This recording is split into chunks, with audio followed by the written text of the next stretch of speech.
Revelações sobre o terremoto político que sacode o Brasil. A Operação Lava Jato atingiu essa semana o ex-presidente Lula. Ameaçado de prisão, o ex-presidente tentou se tornar ministro, o que o afastaria do juiz Sérgio Moro. Mas o grampo telefônico divulgado no mesmo dia mudou tudo. As gravações mostram Lula que o Brasil desconhecia. Essa é a nossa reportagem da semana.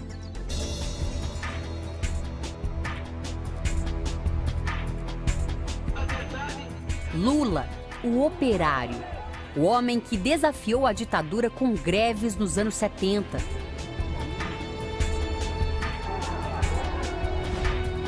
O político que governou o Brasil com as mais altas taxas de popularidade.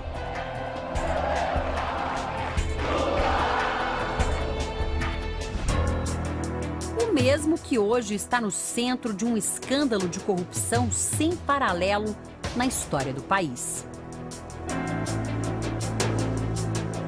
A Operação Lava Jato detona poderosos há exatos 2 anos e agora expõe o ex-presidente Lula como jamais aconteceu. Na semana em que ele tentou ser ministro e não conseguiu, Lula vive o pior momento de sua história. Na mira dos investigadores, ele é grampeado e o que se ouve assusta o país. Eu sinceramente, estou assustado com a República de Curitiba. Segunda-feira, começa uma das semanas mais tensas da vida do país e de Lula. Um dia depois das manifestações que levaram milhões de pessoas às ruas contra Lula e o governo do PT. Segundo os institutos de pesquisa, foi a maior manifestação popular da história do país. O pedido de prisão preventiva de Lula havia sido feito pelo Ministério Público de São Paulo. Na segunda, a Justiça Paulista transferiu a decisão para o juiz Sérgio Moro, de Curitiba, responsável pela Operação Lava Jato. A denúncia era de lavagem de dinheiro e falsidade ideológica. O ex-presidente é acusado de ser o verdadeiro dono de um triplex no Guarujá, litoral paulista. O imóvel está em nome da empreiteira OAS, uma das envolvidas nas investigações da Lava Jato. Uma ideia começa a tomar força. O ex-presidente virar ministro de Dilma. Lula ajudaria o governo da presidente Dilma a escapar do impeachment e também escaparia do juiz Sérgio Moro. Isso porque ministros têm o chamado foro privilegiado, ou seja, não podem ser julgados e presos por instâncias menores da Justiça. São processados apenas no Supremo Tribunal Federal. Era o dia em que Lula seria anunciado ministro, mas um novo escândalo suspende tudo. O ministro da Educação, Aloysio Mercadante, aparece em conversas gravadas por telefone com José Eduardo Marzagão, assessor do senador Delcídio do Amaral. O senador estava preso por sugerir a fuga do ex-diretor da Petrobras, Nestor Cerveró. Mercadante tentava impedir que Delcídio fechasse um acordo de delação premiada. Eu acho que eu devia esperar, eu não fazer nenhum movimento precipitado, porque ele já fez o movimento errado. O que era boato se torna verdade. Lula é anunciado novo ministro da Casa Civil do governo Dilma. Horas depois, a verdadeira bomba política da semana. O juiz Sérgio Moro suspende o sigilo de conversas telefônicas de Lula porque ele passaria a ter foro privilegiado. A gravação mais recente, feita no mesmo dia, é uma conversa entre Lula e Dilma. Lula, deixa eu te falar uma querida. coisa. Seguinte, eu tô mandando o Bessias junto com o papel para a gente ter ele e só usa em caso de necessidade, que é o termo de posse. Tá? Ah, tá bom, tá bom. Para alguns juristas, a gravação é indício de que a presidente Dilma estaria tentando obstruir a justiça. O termo de posse seria um documento para evitar a prisão de Lula, mesmo antes da posse. Na sequência, o Brasil conheceu várias gravações de Lula, de alguns familiares dele, de ministros e de ex-ministros. Uma rara oportunidade de saber como são as conversas nos bastidores do poder. Um choque para os brasileiros. Nós temos uma Suprema Corte totalmente acovardada. Nós temos um Superior Tribunal de Justiça totalmente acovardado. Um parlamento totalmente acovardado. Nós temos um presidente da Câmara, um presidente do Senado, não sei quantos parlamentares ameaçados, sabe? E fica todo mundo no compasso de que vai acontecer um milagre e vai todo mundo se salvar. Eu sinceramente, estou assustado com a República de Curitiba. Vem cá, só uma pergunta. Ela te convidou para o Ministério? Aham. E você acha que não é o caso, por enquanto? Não, mas eu tô pensando. Em uma conversa entre o presidente do PT, Rui Falcão, e o então ministro da Casa Civil, Jacques Wagner, a ideia de proteger Lula de uma ordem de prisão fica mais evidente. Aí ele pediu a preventiva do cara em cima do quê? Não tem, em cima do triplex, da denúncia, ele é louco, os 3 promotores aqui, Jacques. Tá bom, deixa eu fazer alguma coisa aqui. Porque eles podem, a juíza pode despachar agora, tá? Tá indo advogado para lá, estamos chamando deputado. Falou. Okay. A outra coisa é o seguinte, se nomear ele hoje, o que acontece? Aí, não sei, eu tô por fora. Então, consulta isso também. Nas conversas, chama a atenção a maneira extremada com que Lula se refere a algumas das principais instituições da República. Ao comentar com a presidente Dilma o que acha da justiça brasileira, ele dispara. Nós temos uma Suprema Corte totalmente acovardada. Nós temos um Superior Tribunal de Justiça totalmente acovardado. O ministro Celso de Mello, do Supremo, reagiu com veemência. Esse insulto ao Poder Judiciário, além de absolutamente inaceitável e passível da mais veemente repulsa por parte desta Corte Suprema, traduz, no presente contexto da profunda crise moral que envolve os altos escalões da República, uma reação torpe e indigna, típica de mentes autocráticas e arrogantes. Em conversa com Sigmaringa Seixas, advogado e político ligado ao PT, Lula ataca o procurador-geral da República, Rodrigo Janot, nomeado pela presidente Dilma. É porque ele recusou 4 pedidos de investigação a Écio e aceitou a primeira de um bandido do Acre contra mim. Pois é, mas se fizer uma petição... Essa é a gratidão dele por ele ser procurador. Da Suíça, o procurador Janot respondeu: não sei que gratidão é essa. O que eu sei é que eu entrei no meu cargo por concurso público. Tenho 32 anos de carreira. Percorri toda a minha carreira, estou em final de carreira. E se eu devo a alguém esse meu cargo, é a minha família. Ao falar com o ministro Jacques Wagner, Lula cita a juíza Rosa Weber, do Supremo, que iria julgar um pedido dele. Lula parece pedir que Wagner fale com a presidente Dilma para que ela o ajude. Ô Wagner, eu queria que você visse agora, falar com ela, já que ela está aí, falar o negócio da Rosa Weber. Tá bom. Que está na mão dela para então decidir.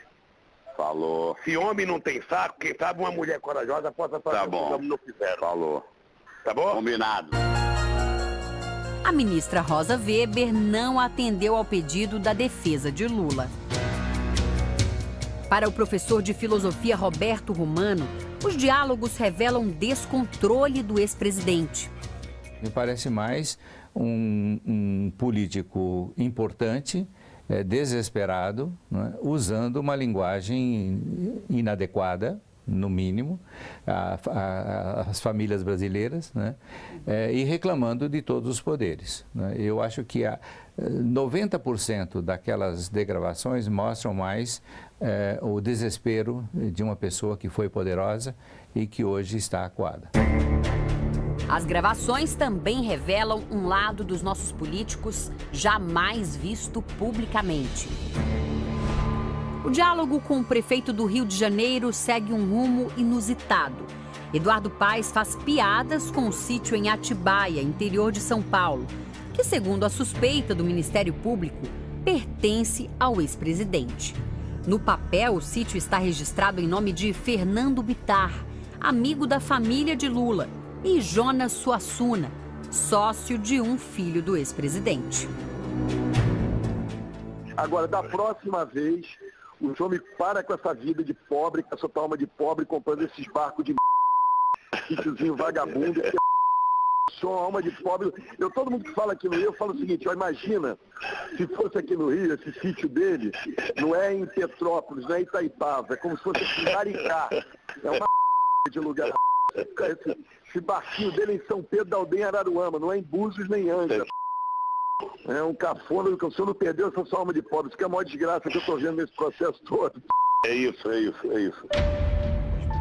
No dia seguinte, Eduardo Paes pediu desculpas. Na verdade, eu vim aqui pedir desculpas, né? Nessa conversa, eu faço uma série de brincadeiras de muito mau gosto, né? Enfim, sendo ofensivo, inclusive com cidades do meu estado. Queria pedir desculpas à população de Maricá, pedir desculpas à população da minha cidade por ter feito essas brincadeiras de mau gosto. Os áudios da Lava Jato foram gravados entre 19 de fevereiro e 16 de março. A conversa de Lula com Dilma, gravada depois da suspensão do grampo telefônico, divide a opinião dos juristas. Ele deu publicidade ao público brasileiro, à nação brasileira, de um fato que ele considerou gravíssimo, e eu também considero gravíssimo, de alguém estar sendo nomeado para ser blindado contra o Poder Judiciário de uma decisão mais rápida, sendo nomeado ministro. No dia seguinte, o ex-presidente Lula divulgou uma carta aberta à população, onde diz que acredita no judiciário e nas instituições, mas não se desculpou.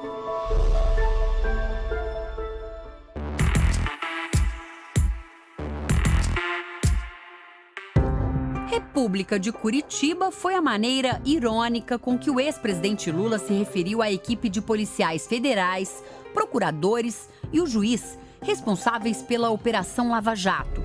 O termo República se justifica pela dimensão dos resultados alcançados. As investigações que incendeiam o país tiveram início nas salas deste prédio da Polícia Federal. A princípio, o objetivo era investigar doleiros e esquemas de lavagem de dinheiro. Mas tudo mudou de patamar ao atingir a maior empresa brasileira, a Petrobras, e desvendar um gigantesco esquema de corrupção. O que acontecia na Petrobras acontece no Brasil inteiro. O Brasil é o paraíso da impunidade dos corruptos e dos corruptores. 179 pessoas já foram acusadas, 93 estão condenadas. Somado, o tempo de cumprimento das penas chega a 990 anos e 7 meses. A investigação vai além dos políticos do PT. E quando se refere a autoridades com foro privilegiado, as informações são mandadas para Brasília. O presidente da Câmara, Eduardo Cunha, já foi denunciado por receber propina, ter contas não declaradas no exterior e lavar dinheiro. O presidente do Senado, Renan Calheiros, é investigado por denúncias feitas em várias delações. O senador de oposição e candidato derrotado nas últimas eleições, Aécio Neves, também é citado. Na delação, o senador Delcídio acusa Aécio de receber propinas da estatal Furnas, de pedir a maquiagem de dados do Banco Rural no escândalo do Mensalão. E também acusa Aécio de ser beneficiário de uma conta secreta aberta em um paraíso fiscal em nome da família. A investigação do maior desvio de verbas públicas da história do país chegou a nomes até então tidos como intocáveis no setor empresarial. Vários dirigentes de empresas estão presos. Marcelo Odebrecht, dono de um império avaliado em 100 bilhões de reais, já foi condenado a 19 anos e 4 meses de prisão.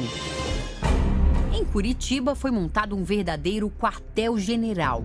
Participam das investigações da Lava Jato 10 delegados da Polícia Federal, 12 procuradores da República e um juiz. Nesta semana, o repórter Eduardo Ribeiro visitou o quartel-general da Lava Jato em Curitiba. O delegado federal que comanda o combate ao crime organizado nos mostra quão isolada trabalha a equipe dele. O quartel-general da operação tem leitor biométrico na porta. Apenas 16 pessoas têm acesso. 2 anos atrás, a Operação Lava Jato começou numa sala pequenininha aqui atrás de mim e logo isso cresceu rapidamente. Aqui, ó, custódia e processamento de materiais. Hoje, são pelo menos 5 salas com uma única entrada, acesso restrito. Nós estamos diante de provas e mais provas coletadas ao longo da operação e todas elas vão ser, ao seu momento, digitalizadas. Vão para o computador para ficar à disposição da equipe. E a gente nota, olha aqui, ó, ainda alguns malotes. Tem material que ainda não foi aberto. Nós tivemos que criar depósitos especiais no prédio para manter a custódia das provas e, de acordo com a necessidade, a gente vai aumentando, né? O perito Rodrigo abre para a gente agora a porta de uma sala que fica permanentemente fechada aqui nesse departamento específico da Polícia Federal. É muito barulhento, mas eu justifico para vocês por que esse barulho. São vários computadores trabalhando ao mesmo tempo para tentar desbloquear aparelhos que foram apreendidos durante a Operação Lava Jato. São telefones celulares e computadores, na maioria dos casos. Nesse instante, o sistema está tentando quebrar uma senha de um aparelho que foi apreendido com um dos suspeitos, um dos acusados. Ele tenta 1 milhão de senhas por segundo, aleatoriamente. Somente nesse caso específico, o sistema já tentou mais de 94 bilhões de vezes. E na maioria dos casos, os peritos daqui têm tido sucesso. Os jornalistas Mark Souza e Denian Couto também conversaram com 6 dos delegados da Lava Jato e mostraram as instalações onde os presos recebem familiares e advogados. Nós estamos entrando agora na custódia da Polícia Federal aqui de Curitiba. É esse local que abriga os presos da Lava Jato. E eles só conseguem conversar com os advogados e familiares através do parlatório, que é essa sala que nós estamos entrando agora. Funciona bem semelhante àquele esquema que a gente vê nos filmes. Tem um vidro que tem segurança reforçada, o preso fica daquele outro lado. Aqui, nesta cadeira, se sentam advogados, familiares, e eles conseguem conversar através do telefone. Daquele lado ali, sentam algumas das figuras mais importantes da Operação Lava Jato, como o maior empreiteiro do Brasil, Marcelo Odebrecht. Uma ferramenta importante da investigação é a delação premiada.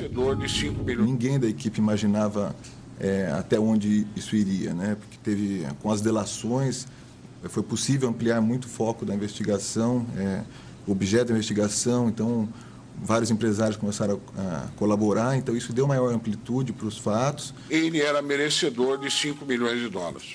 Esse tipo de delação ocorre quando o réu decide colaborar com a justiça e revela detalhes dos esquemas criminosos em troca da diminuição da pena. Um dos requisitos para que uma delação com um acordo de colaboração premiada seja aprovado é que o colaborador traga novos fatos. A grande virtude da colaboração é acelerar a investigação e permitir que a gente chegue a condenações de forma mais rápida. Já são mais de 20 os delatores do esquema que sangrou a maior estatal brasileira. As revelações sobre propinas e lavagem de dinheiro na Petrobras agitaram este outro prédio, o da Justiça Federal. Na rotina do prédio, essa é uma parte vital. Para entrar aqui, você passa por um detector de metais e todas as testemunhas são filmadas por aquela câmera ali. O corredor dá acesso a diferentes salas de audiência. Sabe aquelas declarações que chocaram o país, com nomes, valores e procedimentos que comprovam casos de corrupção? Tudo aconteceu nesta sala.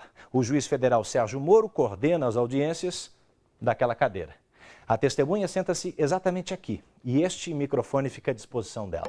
Tudo gravado. Eu tenho confiança de que nós, brasileiros, vamos conseguir superar esses problemas.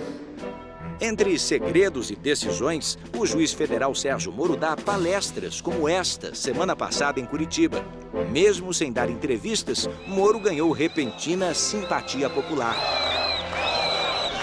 Acontece que discrição e anonimato são ferramentas úteis quando se denuncia desvios de mais de 10 bilhões de reais. No Paraná, o Ministério Público Federal fica bem aqui, no centro de Curitiba. Mas com o tempo, as equipes que integram a Operação Lava Jato precisaram de mais espaço e também um pouco mais de privacidade. Com isso, essa equipe atravessou a avenida e foi para aquele prédio, onde algumas salas foram alugadas para servir de quartel-general da operação. O detalhe é que, trabalhando ali, os procuradores da República se tornaram também vizinhos da maior vítima desse esquema de corrupção, a Petrobras, que também mantém um escritório ali dentro. A vizinhança é mero detalhe para o procurador da República que coordena a equipe do MPF. O grupo já ajudou a recuperar quase 3 bilhões de reais, desviados só em forma de propina. A corrupção no Brasil é um monstro, ela desvia mais de 200 bilhões de reais por ano, 3 vezes o que se gasta na área federal com educação, 3 vezes o que se gasta na área federal com saúde. Pessoas estão morrendo nas filas de hospitais, estão sem remédios, pessoas estão esperando nas filas de escolas para matricular filhos, faltam professores, faltam livros didáticos por causa da corrupção. O procurador defende que corruptos devem ter punição semelhante à de assassinos. Nós não temos dúvida nenhuma de que a corrupção mata e de que quem rouba milhões mata milhões.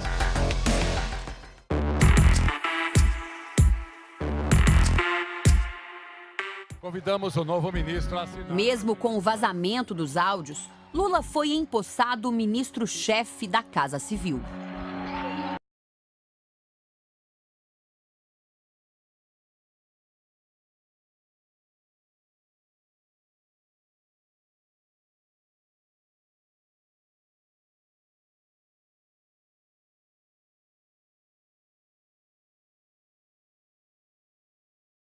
Se quiser.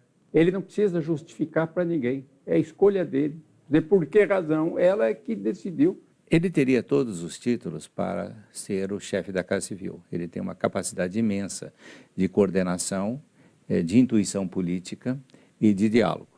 No entanto, nessa situação extremamente complicada em que ele se encontra, me parece que foi uma ação imprudente, tanto dele de aceitar, quanto da presidente de nomeá-lo.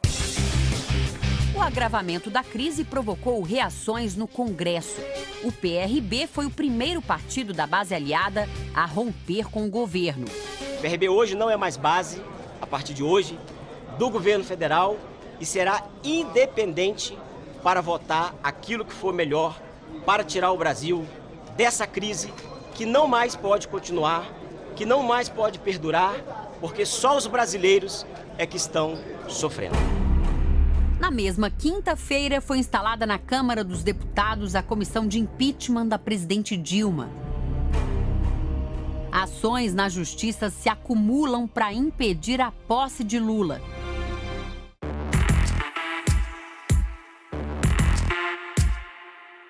No fim de semana, surgem novos indícios de que o sítio em Atibaia realmente pertence a Lula. Uma revista semanal divulga uma minuta de transferência da posse ao ex-presidente e à ex-primeira-dama, e fotos de objetos pessoais do casal e de parentes. Em outra gravação liberada pela Justiça, o filho de Lula, Fábio Luiz, conversa com Calil Bittar, irmão de Fernando, um dos que aparecem como proprietários do sítio. Na conversa, Calil consulta Fábio sobre quem deveria chamar para um churrasco no sítio. Haveria um protesto e seria preciso ocupar o imóvel. Veja que o filho de Lula é quem autoriza o irmão do suposto dono do imóvel a levar um convidado para lá. Eu vou ver se eu convenço o Fabiano de vir para cá, né? É uma boa. Tá? Eu tenho a sua autorização para isso, tem? Você tem autorização para tudo, meu amor. Ainda na sexta, manifestações em apoio a Lula, ao PT e ao governo reuniram pessoas em todo o país. Lula participou do ato em São Paulo. Eu espero que seja uma lição. Quase ao mesmo tempo, o ministro do Supremo Tribunal Federal, Gilmar Mendes, suspendeu a posse do ex-presidente na Casa Civil e devolveu a investigação ao juiz Moro em Curitiba. Ainda cabe recurso.